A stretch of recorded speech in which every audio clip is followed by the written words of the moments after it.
Donc aujourd'hui, je vais vous présenter 3 livres, 2 de littérature française et un grand classique de la littérature canadienne, Anne de Green Gables. Alors aujourd'hui, ce sont plutôt des livres positifs et légers.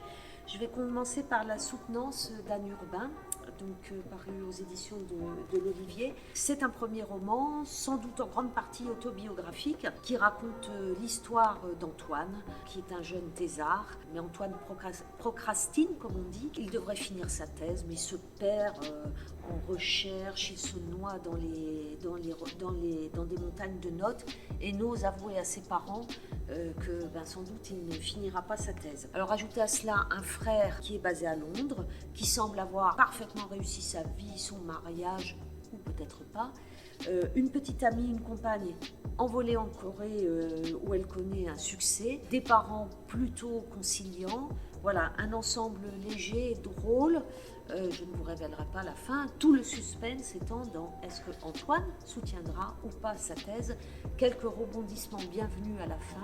Voilà, c'est léger, c'est drôle et tout à fait plaisant à lire et c'est bien écrit. Je vais continuer avec Le radiateur d'appoint d'Alex Lutz. Alors vous connaissez probablement Alex Lutz comme comédien et comme metteur en scène. Donc là c'est un livre paru chez Flammarion. C'est aussi son premier roman dont le héros est donc un radiateur d'appoint.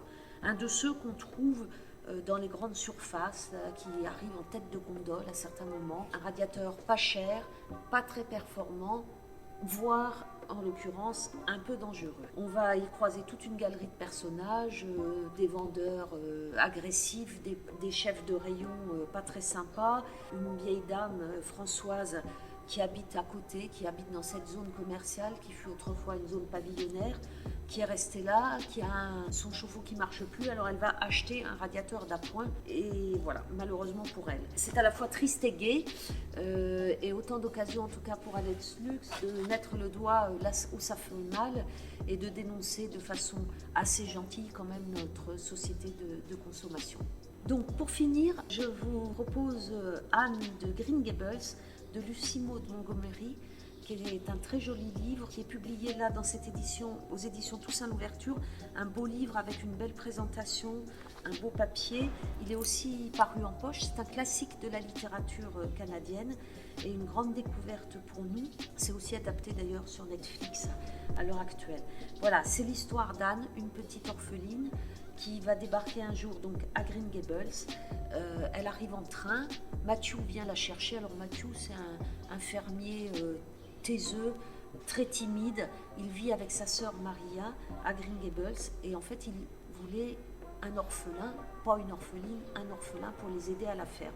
Et voilà, c'est Anne qui arrive. Mais Anne, en l'espace de quelques instants, le temps du trajet de retour, va complètement enchanter Matthew. Il va pas lui dire un mot, mais elle va lui en dire plein et il va être ravi par cette petite fille. Maria, quand elle la voit arriver, elle n'est pas très heureuse, mais elle aussi, d'une certaine manière, bien qu'elle ne l'avouera jamais, va être séduite, va être sous le charme de Anne. Alors, ils vont la garder. Anne va faire des tas d'âneries, des tas de bêtises. Elle a un franc-parler pas possible. Donc avec les voisines, c'est pas toujours le top. Mais elle va enchanter tout le monde parce qu'en fait, Anne a un pouvoir que les autres n'ont pas. C'est le pouvoir de l'imagination. Elle pose sur tout et tout le monde, sur toutes les choses, sur tous les endroits, un regard enchanté qui lui fait voir le monde autrement et qui l'aide à vivre depuis sa plus petite enfance.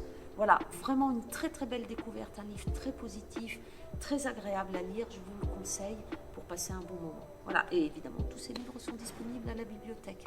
À bientôt.